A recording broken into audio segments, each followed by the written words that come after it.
Hello, welcome back to Blender Sushi Live Coding. In this episode, I'm gonna explore another algorithm and pattern tiling kind of situations.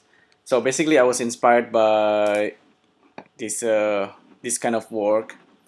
Um, you might have seen something that looks like this. It's made of like blocks pattern, and there's probably like some kind of algorithm that enable you to generate this as a 2D, and you can just use it inside Blender. But I'm kind of curious how you can actually generate this, showing a bigger square and then kind of trying to fit it into the shapes of the heart. Or I have another example actually. I'm not wrong, I have this Lego thing. So I saw this from the magazine the other day. So if you look at the Batman shape here, it's actually made of Lego, and the Lego shape, we know the Lego shape have this like a square one, and there's this just two, kind of like 2 pixel, and then 4 pixel, 8 pixels, 3 pixel, 4 pixel. But anyways, of course everything is pretty much like similar to pixel art, and then but what makes this a little bit more interesting is that this thing have small shapes that's kind of slightly random and not so obvious probably, but if you look closely to the Batman pattern here, it's made up of smaller Lego bricks pattern. And then so yeah, I have few ideas actually.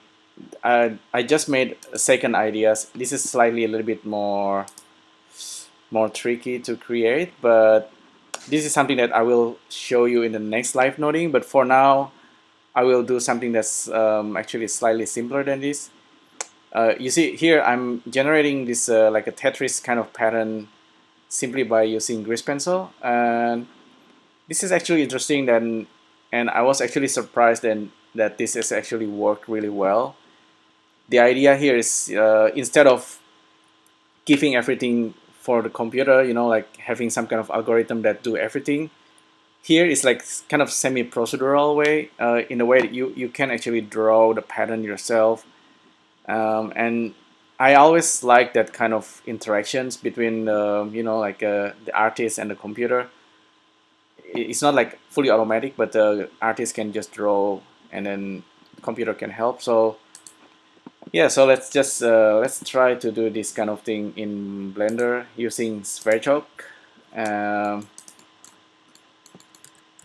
let's delete everything. If we want to do it manually, actually, I get help from, and if you actually go inside the edit mode, you already have this kind of grid, and in order to generate that kind of like a random pattern blocks, you can actually simply just like select random and then do like a 50%, and then if you look at this pattern, it's already kind of generating random blocks. Sometimes it does create this kind of Tetris blocks pattern.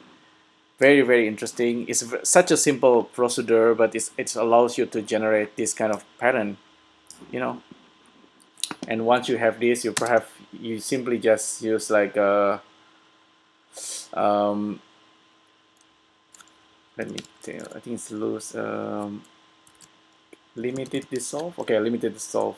Apparently, it's called limited dissolve, and you can actually, I think, you can invert this as well, and then do another limited dissolve. So it's a weird thing. It's not something that you might think of while using Blender, but this is very, very interesting. To generate this random pattern. This is like doing it once manually, and if you want to do it again, you have to do it either. If you want to repeat it, repeatedly doing this with different seed to get a different pattern, you need to perhaps use Python. But in this case, I will try to use Sverchok, so that's the interesting bit. I'll delete everything and file save this as Sverchok random grid pattern. We're not gonna do the Tetris one today, it's gonna be for the next live noding, but this is also kind of interesting. I might have actually showed you this in the past in my older live noding, but I think I can explain it a little bit better now.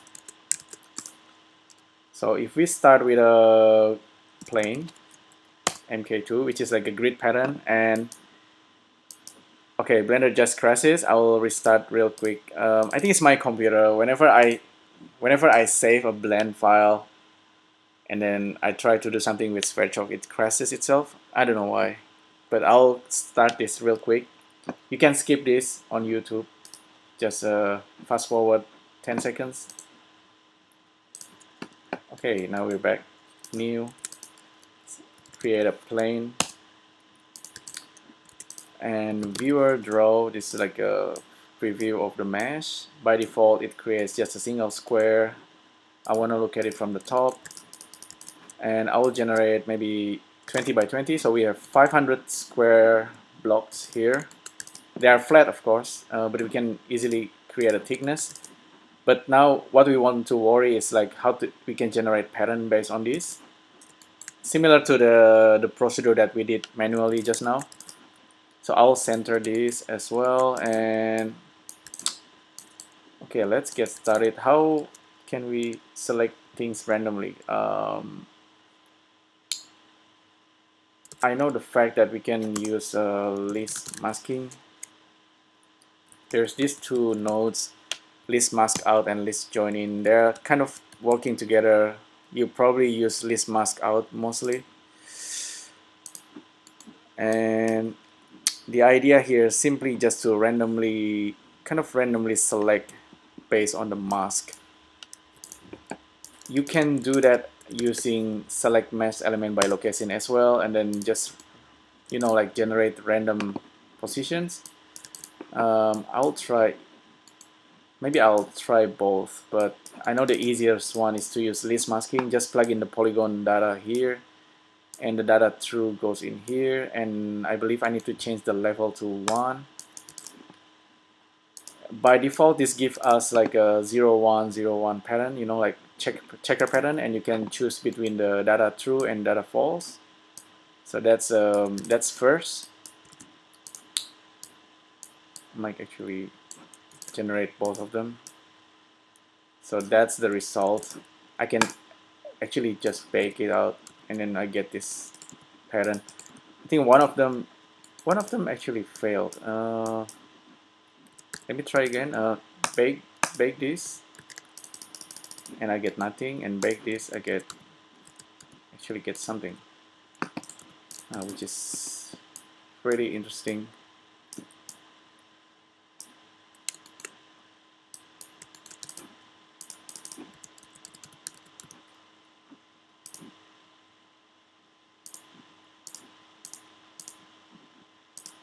See, this one doesn't quite work. Maybe there's some kind of error there.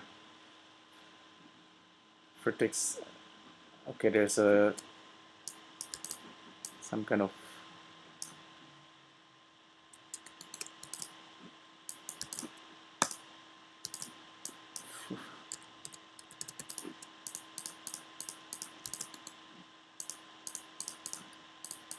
so we definitely want to use list level 2, but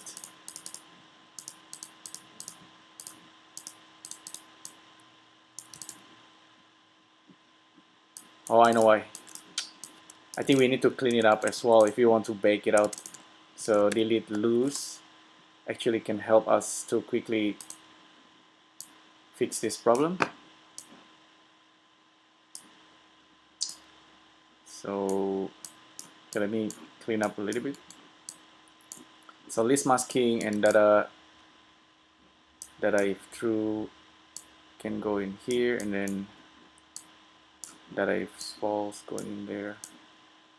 I think this actually works better. So we need to have delete loose.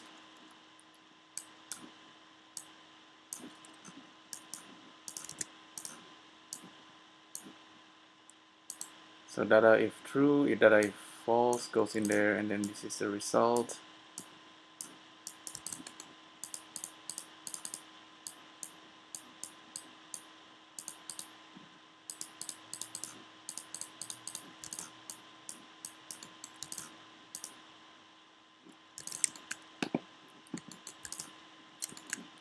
If I bake this, okay, I get that one. How about this guy? can't make faces fewer than 3 vertices. Interesting. This one also refused to work once again.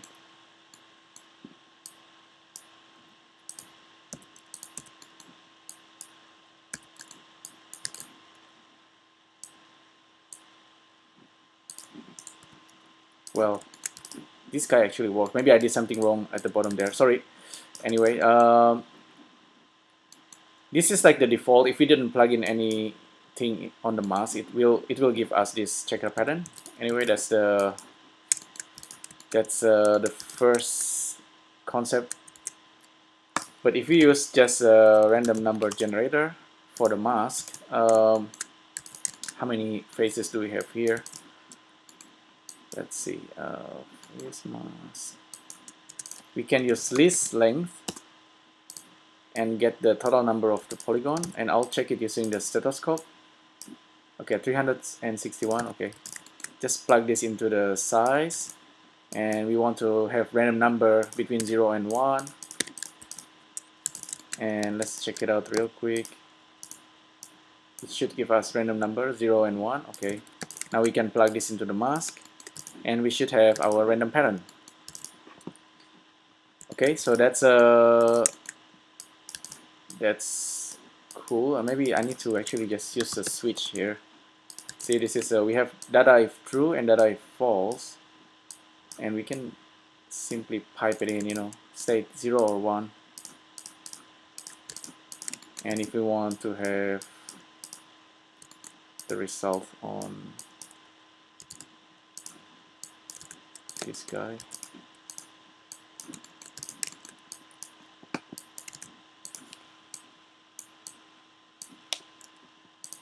we can simply pipe this guy and get the vertices from here, get the output there.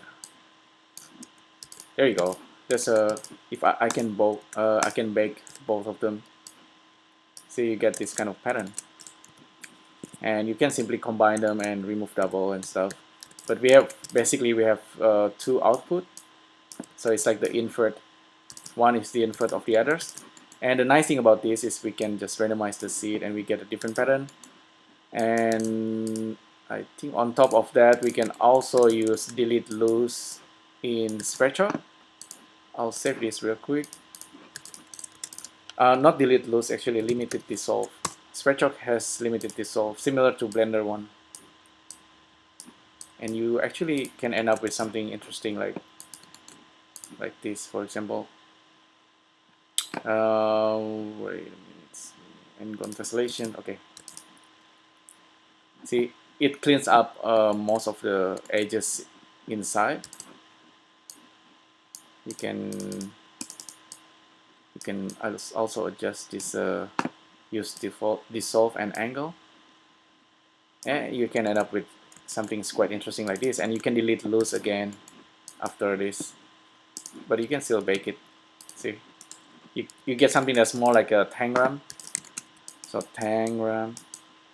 So anyway, this like I said, the study of tiling and pattern and algorithm, kind of like a procedure, step-by-step procedure that allows you to generate certain pattern, is actually very, very interesting. It might be complicated, but I think it's super interesting, and you can end up with many, many interesting pattern even with a simple kind of setup like this, you know. Let me use the dissolve on the other one as well.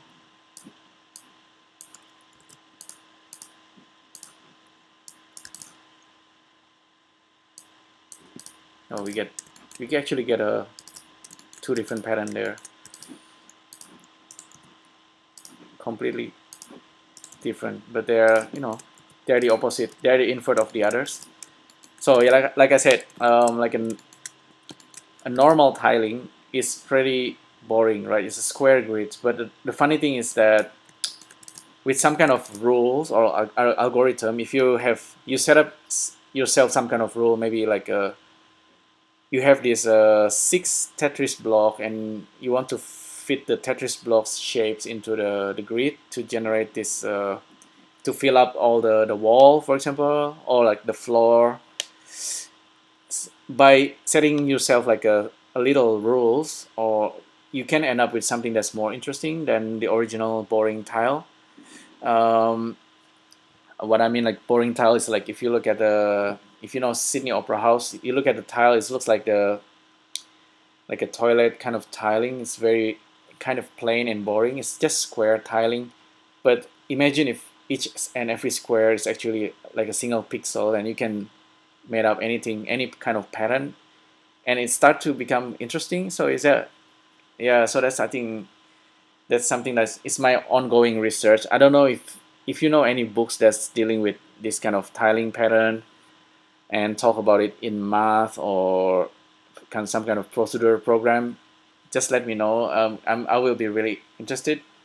Yeah, but anyway, that's pretty much it for this live noding. Hopefully this is interesting for you, useful. Let me know if you have any feedback, suggestion, or any question. I'll just let me know in the comment section below. Thanks again for tuning in, and I'll see you in the next video.